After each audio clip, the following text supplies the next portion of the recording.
to the Why Are We Yelling podcast. I am your host and resident man without a plan, Matthew Evans, and I am happy to have you guys along for the ride with me today. Hope you guys are staying safe and staying healthy in this very unusual time that we're living in. Remember, stay inside. Travel as little as you can. It will help save lives.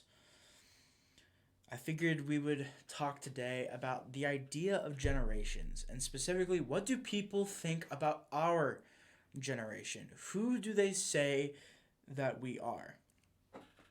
I think for the most part, when it comes to talking about generations and the opinions that people have about our generation specifically, it doesn't come from us. It doesn't come from the everyday people, the guy or gal who's trying to work her way through college or trying to find a job in college and juggling relationships, both personal, professional, and romantic. It usually comes from the media, whether that be the broadcast media, the mainstream media, or even social media. You know, those rich and famous kids who kind of do whatever they want and get paid for it. So it comes from them, and it comes from other generations, usually older generations, such as millennials, who see us in the media, quote unquote, and then form opinions about us based upon what they see.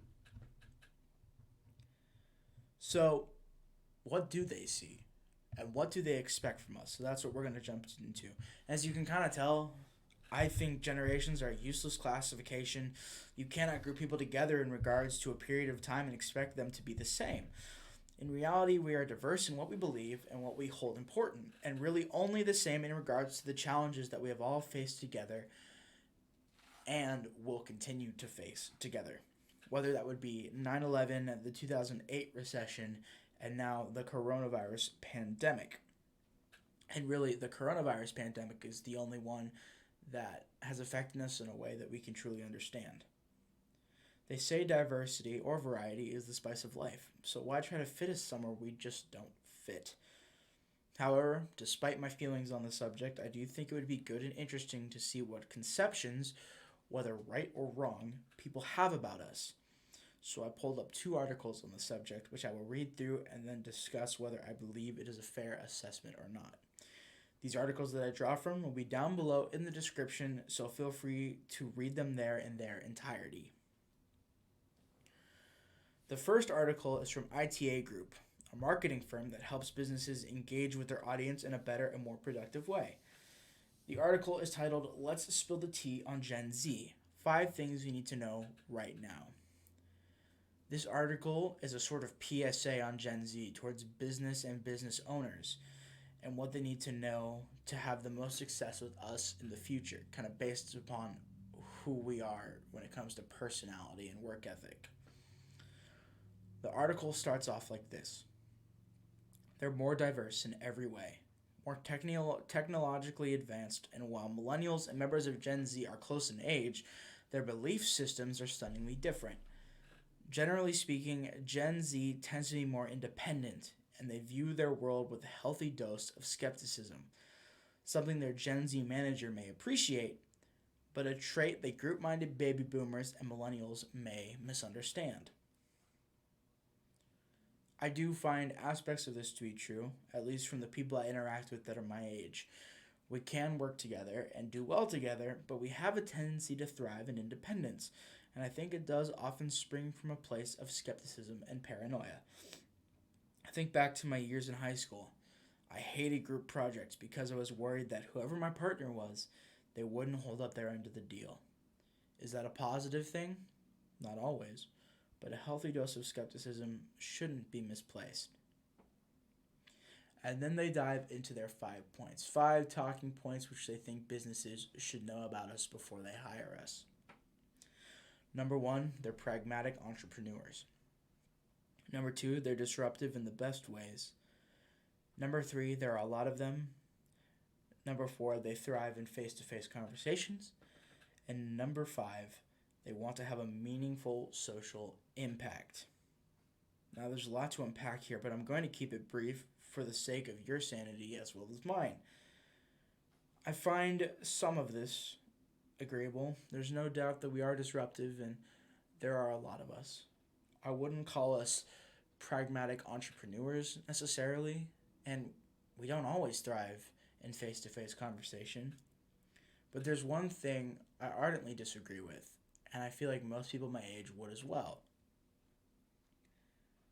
We don't seek to have a meaningful social impact, at least in the way they are describing. I don't think the majority of us are actively fighting and advocating for social change, at least from what I've seen. Sure, you have the loudest groups, or the vocal minority as we'll call them, but they don't tell the whole story. For every group of us who you see protesting for climate change and gun reform, there are two other groups who want nothing to do with it. This does not mean we do not want social change to some extent, but we do not act upon it in the way that they suggest. We are independent and want to make our own way, and in truth, worry about ourselves and our well being for the good of the group, which I'm not promoting as a positive, but let's be honest, that is the same for nearly every other generation before us as well. And there's a lot more to talk about with this specific subject, but it's kind of what the whole next article is all about, so we'll jump into that first and then talk about it from there.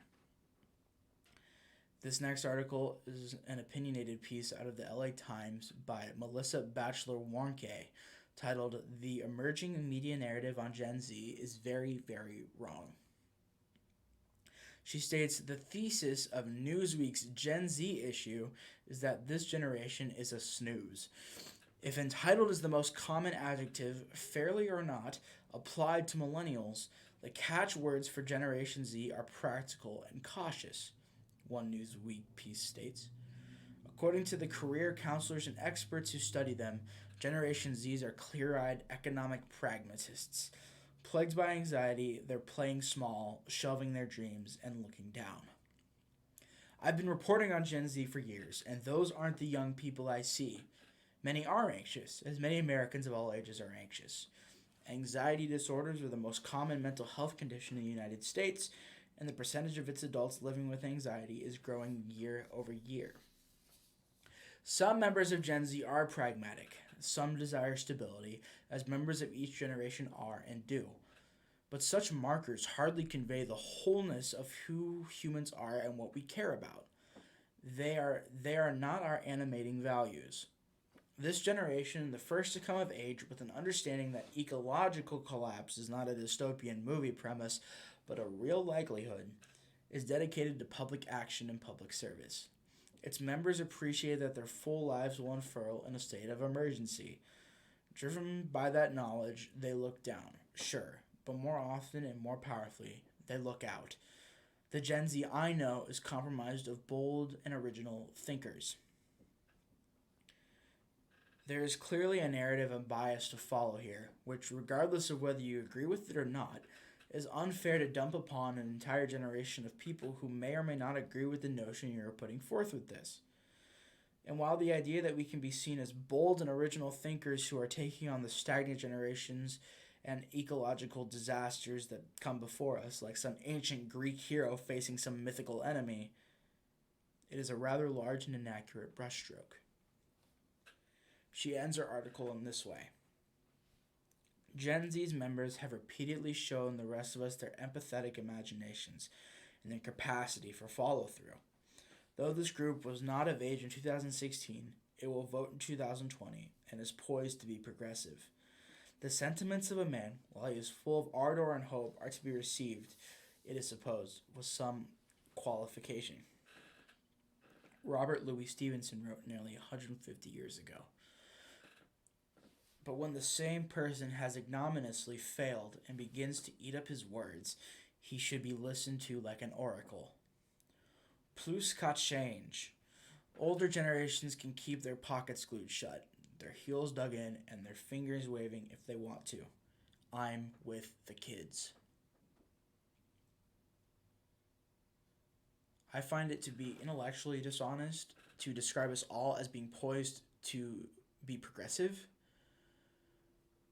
because what she's seeing is who we are in the media and who we're portrayed as and who the loudest groups are. But I feel like what we find, at least in this country, is that a lot of the loudest groups are often the most fringe groups at the same time. I think the idea of a silent majority is really well true and alive in this country. I would say I have a vast and expansive friend group from all different backgrounds and walks of life, political leanings and religious beliefs. However, even with the differences between us, I have not seen this level of anti establishment ideals or social unrest that she puts through in this article. In fact, me and a couple other of my friends think it's rather ridiculous, and a lot of times find the ones who engage in it hypocritical to a certain extent. They get to go out and yell about injustice and get recognition and fame, while the rest of us simply continue on, content to live and go about quietly in our everyday lives, independent and happy with those we have around us. I cannot deny that those who are represented in the article exist and have these opinions, but to say that they speak for us as a majority is a wild overstep in my opinion and from my experience. A name does not lend credence to what people put into it, correct or otherwise. We are our own people, with our own goals and abilities, with our own plans for the future. We don't survive on the fact that we believe we will spur social change and bring it into fruition. We simply wish to be who we are. The important aspect to all of this, I think, is individuality. They can't put us into a box, and suggestion's not a bad thing. But this isn't suggestion. This is telling us who we are based upon a small sample size. And when you're kind of told who to be and how you're supposed to vote or what you're supposed to believe in, specifically when it comes to these types of things, a lot of people may find something wrong with them if they don't agree to it. And I think that's wrong. I don't think that's right. If you were to put me up against any list of Gen Z ideals according to this article and what this person sees, I would fail every single test you put me up against. But I'm an individual. Like so many of my friends who are all individuals. We agree on some things, we disagree on others, but we get along together and we thrive together and we will continue on together. Honestly, for me, this was a rather dry subject. It's not the most fun thing I've ever kind of written a little piece on, but I do think it's an important thing to remember that what you see being portrayed about you in the media and by people who are famous and stuff like that, you don't need to go along with it. And you don't need to feel some sense of embarrassment or disappointment in yourself because you don't. They have an agenda, and you don't need to give credence to their agenda. And I think